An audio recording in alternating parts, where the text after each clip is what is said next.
You got us? Coach, welcome to the show. Welcome back to the show.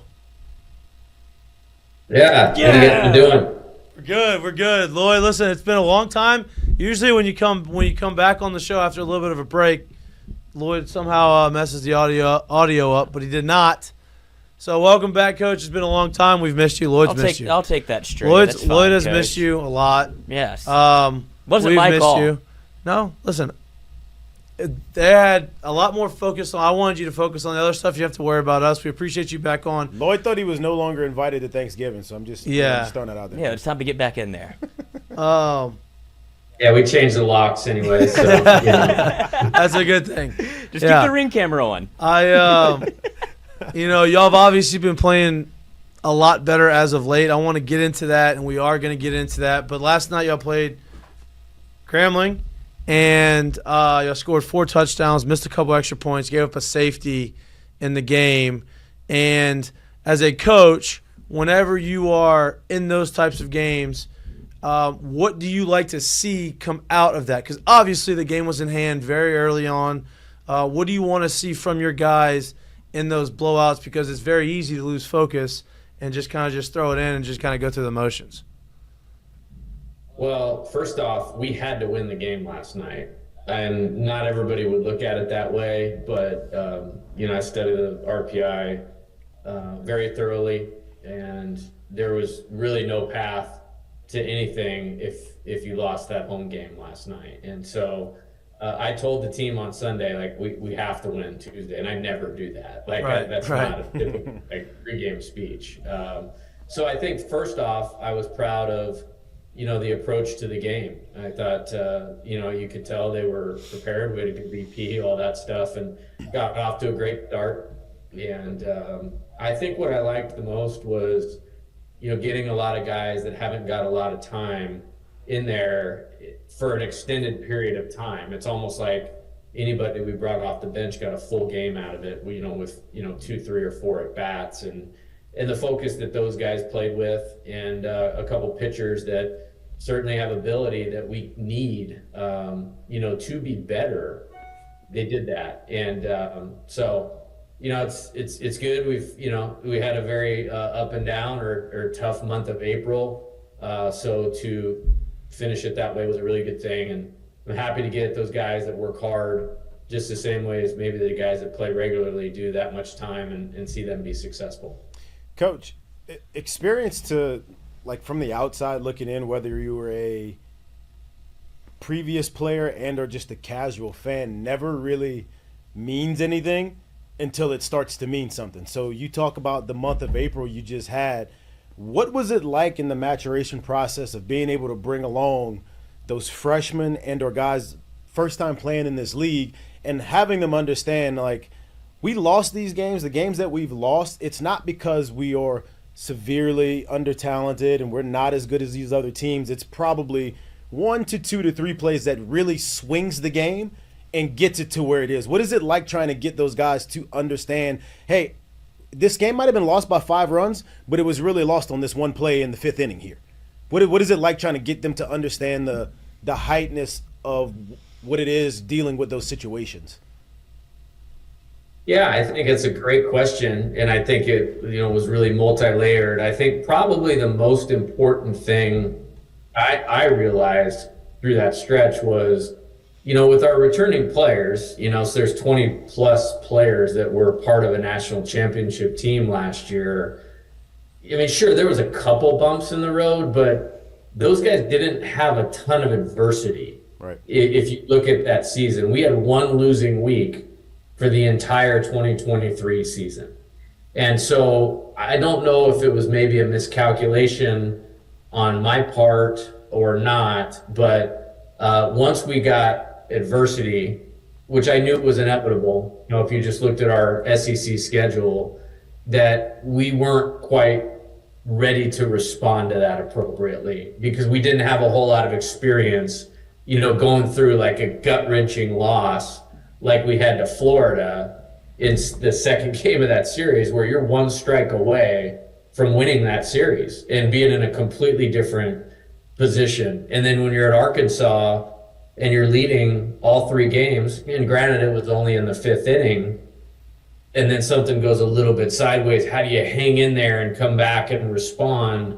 Like, we just weren't like well positioned to do that. And then you mentioned the new players, they got the ultimate training. You know, when you look at Florida, Arkansas on the road, Vanderbilt, Tennessee on the road for 4 consecutive weeks, you know, there's nothing anybody in our program now hasn't seen. You know, whether it was, you know, national championship caliber team that a lot of them were a part of, or, you know, running the gauntlet and getting, you know, your teeth kicked in for a few weeks.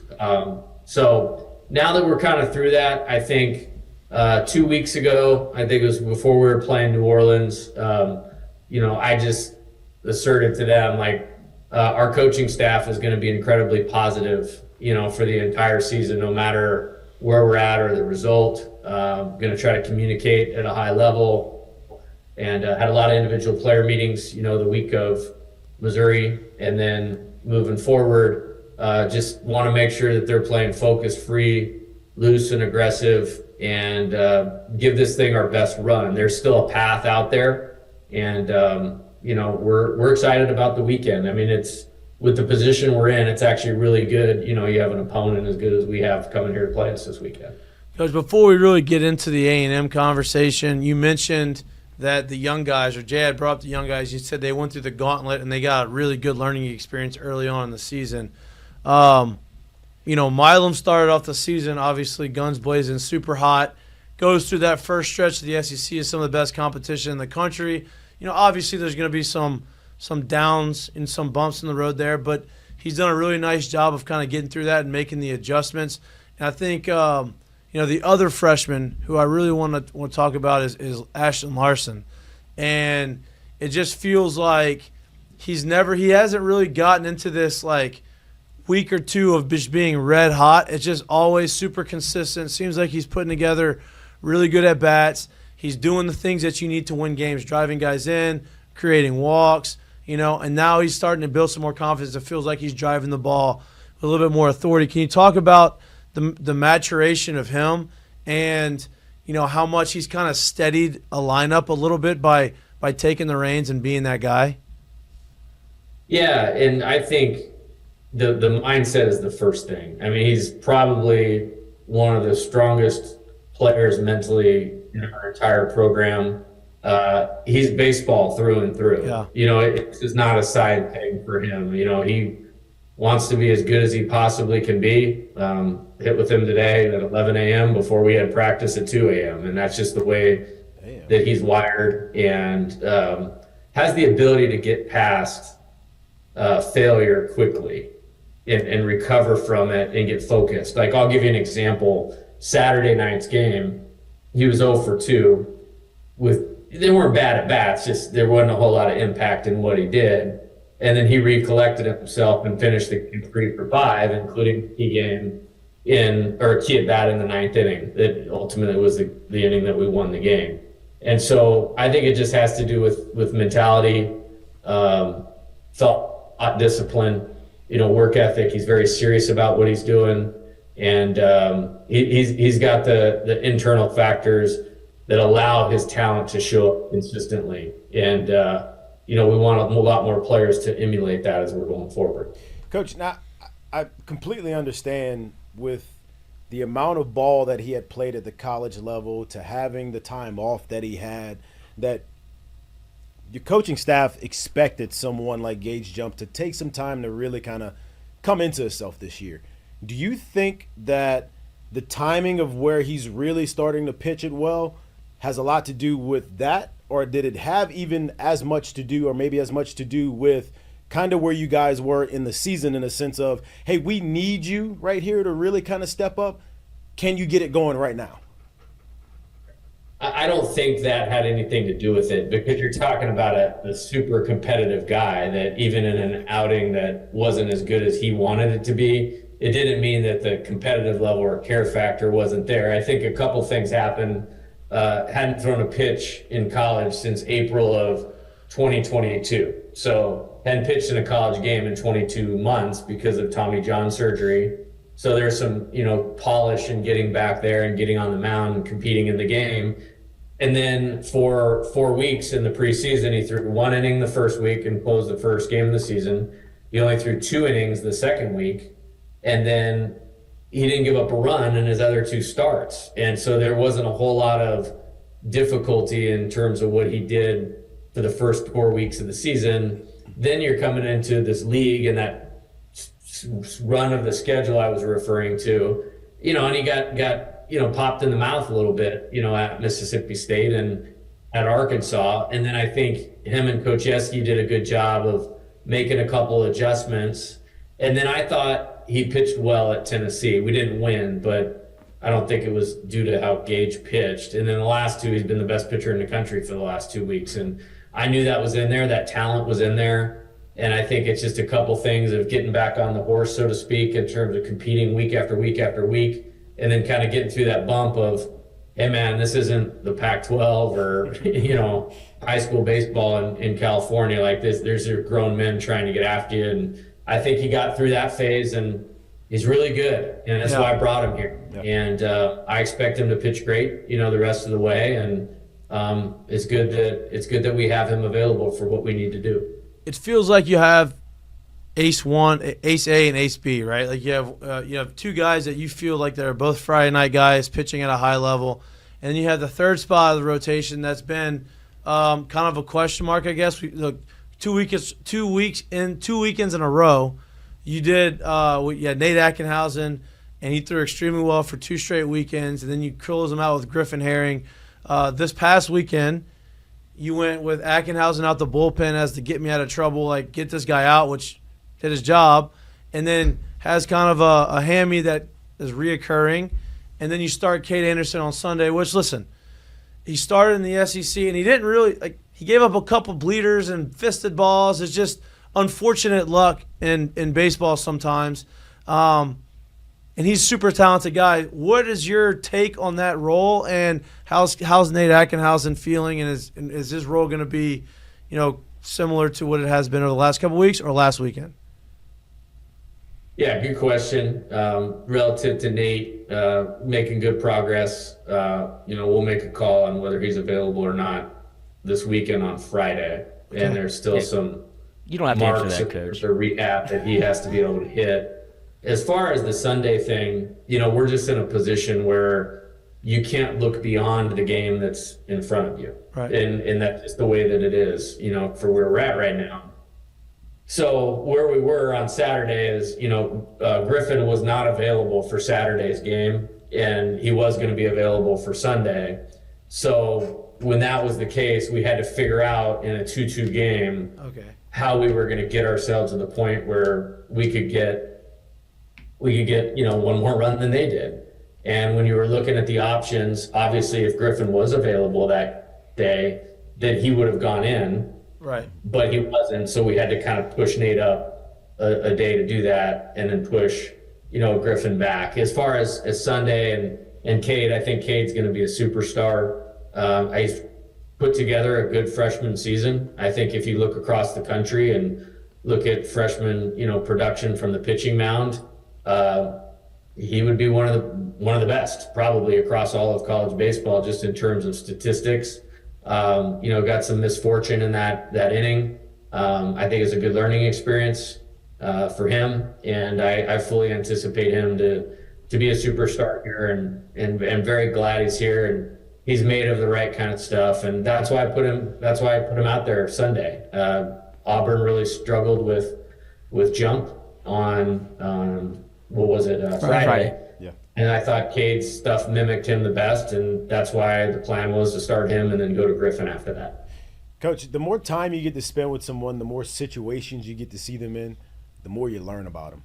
The guy's obviously a walking 300 with 20 homers, and he literally breathes this game. But what have you learned about Tommy White, even through this kind of stretch of the season? Because you got to see him at another school. You got to see him in an unbelievable year where everything was working right. And then now you get to see him in this, and he hasn't dipped a bit. Like, what have you learned about him? Yeah, he's the best. I think, I've been very fortunate in my career to have some great, great players, just like Coach Managerial would say about you guys, whether it was Chris Bryant, Dylan Cruz, obviously, Austin Wells, and now Tommy. And man, for 2 years, I haven't had many guys. Jacob Berry. I haven't had many guys as good for 2 straight years as him. I think probably the most impressive thing about him is how much into the team he is. I'll just give you an example. Like last night, we beat Grambling. His 3-run double in the second inning made it 6-0. That was like the magic moment of the game, and that person always gets up and says something for the team. And I mean, he went right at, what do we need to do this weekend? And that's the thing I appreciate the most. The competitor is next level, and he always wants that 5th at bat is what I would say when it's on the line. And he struck out the other night with the winning run on 3rd, and it was almost like I was in shock because I have so much faith in him. Like, you just expect him to come through, and kind of a funny little story about that is like, hey, if I swing and miss at strike 1, I'm going to drag bunt right here to get him in. I'm like, the hell you are. Can you imagine Tommy just dropping one? Honestly, if he got it down, it probably would work. Nobody's expecting Tommy to drop a drag bunt. I can't talk. What? That's a tongue twister. Drop a drag bunt. But then, before we go into the weekend, obviously he strikes out, but right behind him, Josh Pearson comes up and hits the double off the wall. Walk-off double, one of the wins that you really haven't been able to get up to this point in the season, and now you got a guy come up with a big hit. That's obviously got to give him and the team a lot more confidence moving forward in those types of situations. Yeah, I love Josh. I mean, you guys have been on this whole journey with us since I've been here, and his statistic numbers haven't been great, over the last 2 years, but it's like when we have to win, like my gut is always to play him. And, whether it was the postseason last year or, down the stretch his freshman year. And then when we've needed, wins this year, which is definitely recently, we've kind of defaulted to pushing him back in there. And a lot of it is I have a lot of faith in, with runners on base that he can produce a quality at bat for us. And that was awesome to see. And I was actually happy that they walked Jared in that spot because it didn't give the pitcher any margin for error with the bases loaded. And as soon as he threw ball 1, he had to throw a strike, in that 1-0, and he was ready for it and put a great swing on it. Coach, y'all got the number 1 team in the country coming in, Texas A&M, playing really good baseball. Up to this point, just from me watching, they feel like they're the most complete team as of now, like that I've seen, and they're playing extremely well right now. They're scoring a bunch of runs, hitting a bunch of homers. They come here. What is obviously the challenge that they bring, and what do y'all have to do to be able to combat those challenges? Yeah, again, as I said earlier, it's a really good thing we're playing them right now. Like, this is an opportunity on the schedule that we really need, you know what I mean, and need at home. I'm really happy the series is at home, I'll tell you that. Yeah. But they're great. Yeah. I didn't think that was funny. I just thought that was a matter of fact. But, it is. I don't know. We got a smile out of you. I think that's why it was funny, because it was a matter of fact. I get it, no doubt. Yeah, they're great. Yeah, there's no question about it. Really good lineup. I see a lot of things, similar to our team last year when I look at their team offensively. Good pitching, left and right, different type of arm angles, different attacks. They can beat you, and they're probably going to score runs, and our offense is going to have to take quality at bats against their staff. And I think really more than anything, it's just more about our approach to it. It's Augie Garrido, late Augie Garrido. Everybody wants to default to baseball is a game of failure. Well, yeah, there's failure in baseball, but it's actually a game of opportunity. Yeah. And this is just a huge opportunity for our team, and really excited about it. I think someone who's got a huge opportunity this weekend to kind of take another step as I think he's done all year, honestly. The homers are huge. They've been huge for him all year. But when you watch from where he was last year, especially the second half of the year, even to really the start of this season and how he's progressed throughout the season, how proud are you of Bear Jones and where he's going and how he's done his and how he's going about his work? Yeah, I'm really happy that you brought him up and very proud. Like, traditionally over the course of like a 20-year career now or whatever as a college coach, this second year is usually when guys make their biggest jumps. And it's not always, but usually they make their biggest jumps. And he's definitely done that. And, he was a huge part of last year's team. And then we went in a different direction, just basically for what that team needed to win the national championship last year. Was something a little different. Went out in the summer immediately after we won the championship, played in the Cape, worked through some things in the fall and in the early spring, and then really just stayed with it. And his strike zone awareness has improved, his plate discipline's improved, his ability to hit the mistake has improved, his ability to hit a line drive when that's what we need has improved. And he's been excellent at first base. So very proud of him. Love coaching him. It's a guy I enjoy having on our team here, and proud of his season to this point. He hits the ball extremely far, very hard. Compresses it well. Very high, very hard, and very far. And it's like this is very majestic homers to watch. What do you mean? What do you mean too high? I mean too high. Jared said, a lot of home runs have been hit, and this is kind of goes to like we've all been there. I've all been on a team that has gone through this stretch of not being able to hit with runners in scoring position, and it almost gets to the point where you put a lot of pressure. You kind of know it's out there, and then finally you have one or two games in a row where you break through, and it's almost like, whew, all right, we can do it. See, we've proven it to you, and you just kind of take off from there.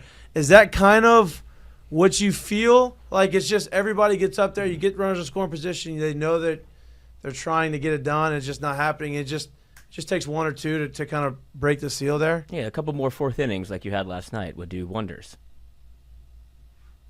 I'm a fan of the 13 runs. I hope you are. I am too.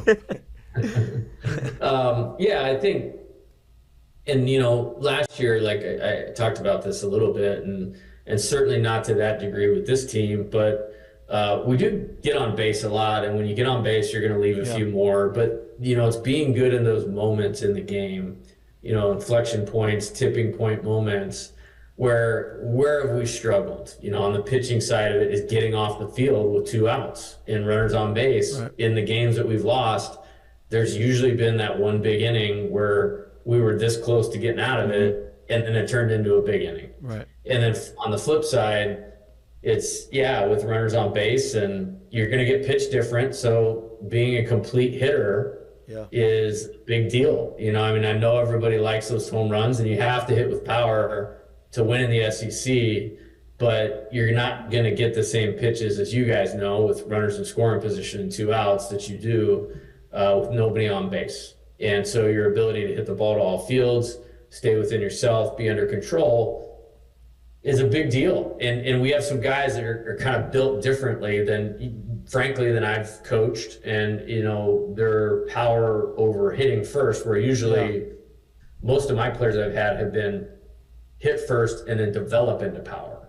And so I think that's hurt us a little bit, but I think it's been a little better. Last night, you can't take it at face value, but it was good.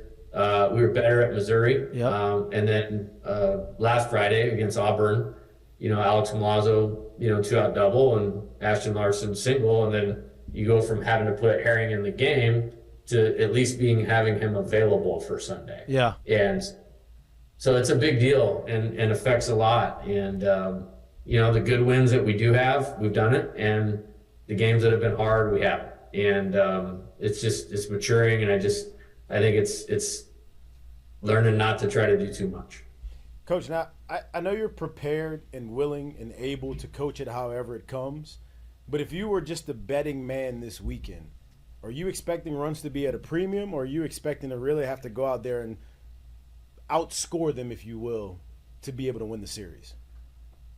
It's a good question. I think, at face value, I would tell you, over the last 8 games, we were pitching a lot better. Yep. And I have more confidence in us being able to, get zeros than I have at any point during the season, and I feel good about that. with that being said, I mean, place was a launching pad today in practice, and they obviously have some guys that can hit some mistakes. I think it's more important to limit the free bases. You know what I mean? So if you're giving up runs, it's 1 instead of 2 or 3. And so I think that's probably where that lies. And then, offensively, we'll have to figure a way to string 3 good at-bats in a row together, 3 or 4 times during the game. And when we do that, we win. And that's not specific to our team. That's like a baseball thing. But I think it's a team-wide responsibility, because we did win 2 of 3 last weekend, and still offensively, like I didn't feel great about the weekend at all. You know what I mean? But we won 2 out of 3 because we pitched well. So I think we're in a better position to pitch well than we've been for the entire season. That gives you a chance.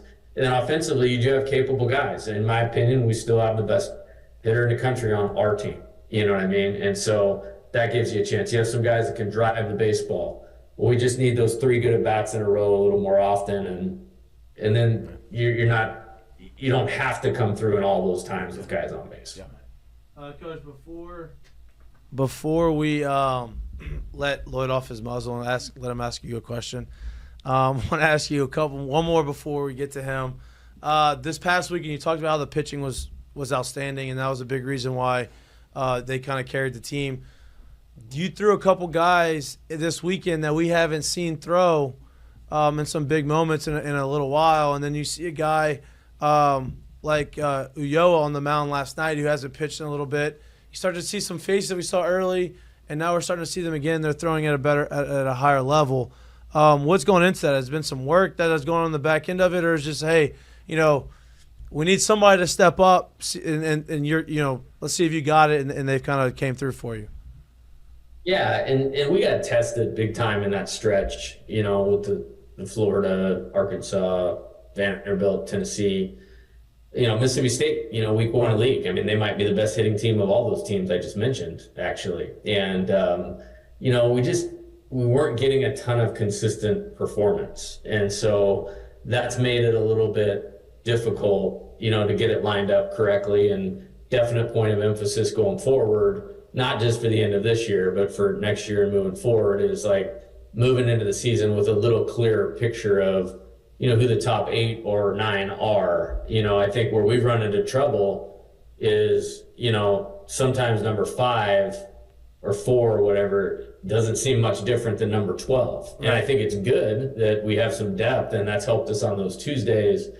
But it's been a little bit of a struggle when you're getting some inconsistent performance, throughout the league schedule. Now, I think some things, have crystallized a little bit. Adam Moffitt has a terrific arm. He's pounding the zone. He's starting to land his breaking ball more. So with his just raw talent, we used him 3 times at Tennessee and Missouri. Cam Johnson into the strike zone a lot more. I think Sam Dutton, has done a really nice job quietly. I really like having him in the game. Christian Little, outstanding week for him. I think he threw 5 2/3 scoreless innings. It's a big deal, So the pieces are there. I think, Thatcher's been good the last 3 times he's taken the mound, 3 scoreless appearances in a row.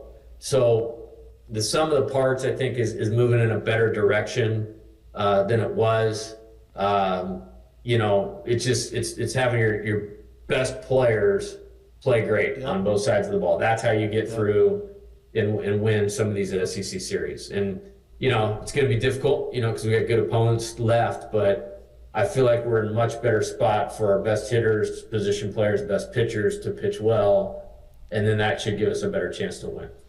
Coach, we obviously haven't talked to you in some time, which is unfortunate, but from afar, we've seen you go through the whole kind of gambit of your managerial ability. When you see, obviously early on after coming off a national championship, then you get to the point of getting ejected, which I'm proud of you for. I don't know what you said, but it obviously worked in terms of getting you tossed. But then you see that doesn't really work for the team, and then you go into a phase of almost managing to let them know when it's important to play good baseball.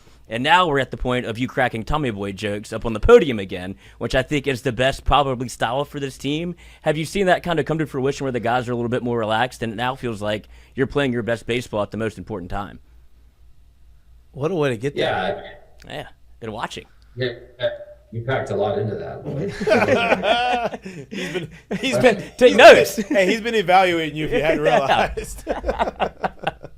Yeah, I mean, I don't know whether to be impressed with the detail or a little creeped out. It's my job, Coach. I'm a journalist. Oh, that's great. No, yeah, I mean, my job is to drive performance, and I think coming into the season, candidly, just looking at recent history and how difficult it's been for the national champions in the SEC. I mean, we worked incredibly hard, and we're prepared for the season. I mean, we were 16-2 at one point, and in a tie game, the first series of SEC play in the 5th inning, where you're about to you're in position to get a road series win to start off conference play. And like I said, the Florida deal, that was a heartbreaker. It's one of the toughest regular season losses I've ever had, to be honest with you. Really wanted to win that series, and then you look at it, and the next 2 games you're facing Caglione and Hagen Smith. Like, that's going to be tough for anybody, And so trying to strike the right chord of keep improving the team. What approach does it take? And then a couple weeks ago, I think when you fired a few or a lot of bullets, it just was at home on a Monday, which was the off day, and just like, hey man, no matter what happens, these guys are going to have my and our coaching staff's full support for the rest of the season, be incredibly positive and help them, get to their best character, because we had worked on and tried a lot of other things, personnel adjustments, all those types of things. And I don't know that it's any reason for, playing a little bit better. I would give the credit to our pitching staff, and 7 of those wins over the last 9 games.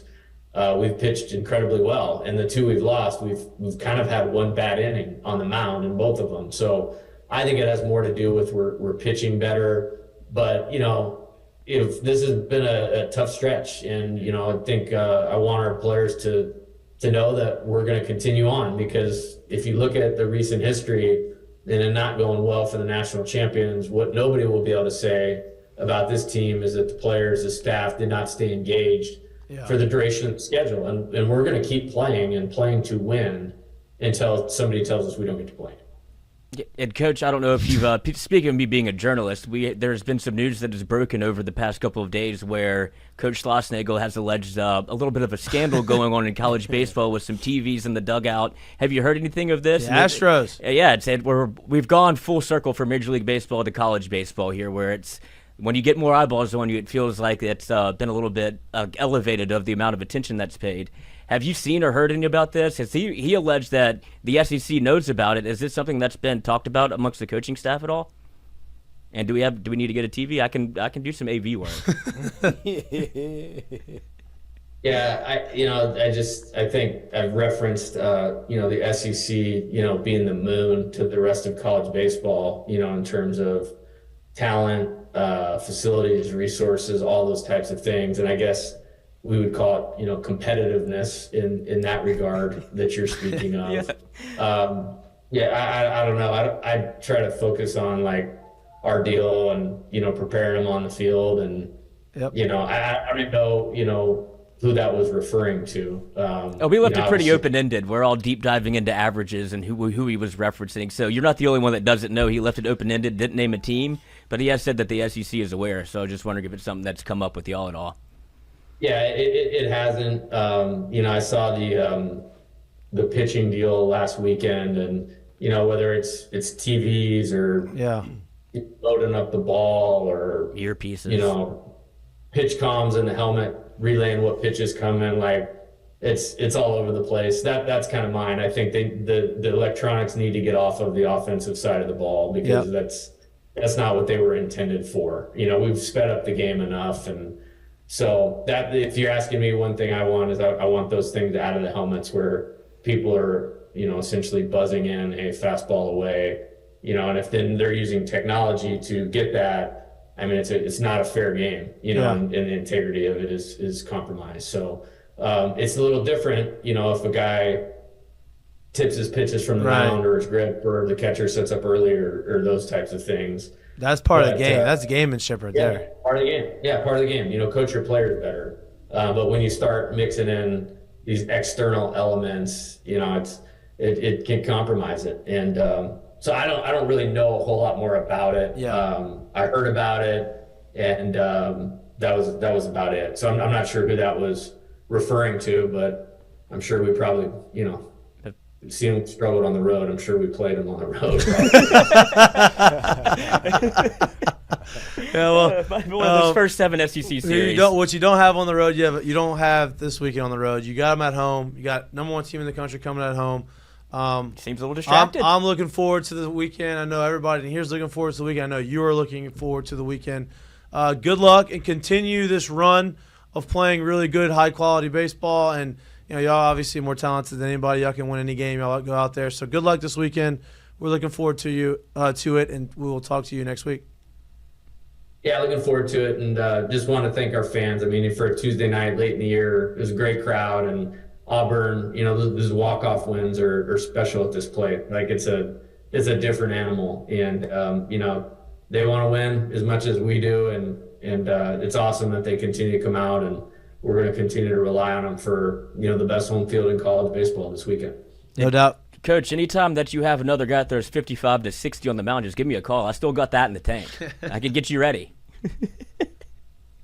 Yeah, that was something. So, I mean, look, goes from 94 to 55. Sometimes very effective, sometimes not so much effective. It is what it is. Does everybody else seem to like it? Yes. he smashed that ball. He did. And, like I said, that was a cool thing about last night. Those guys that were in the game, whether it was Ryan Kucherak, Ben Napol, Zeb, Jake Brown, those guys work just as hard as some of the guys that get more at bats, and some of them are going to be really good players, and their time is going to come. And so that was awesome to see that last night. Yeah. All right, Coach. Well, good luck. Appreciate you as always. Come on the show. We'll talk to you later, and we'll see you when you sweep A&M. That's right. Sign me up for that. All right. Let's do it. Sounds good, guys. Later, Coach. Thank you.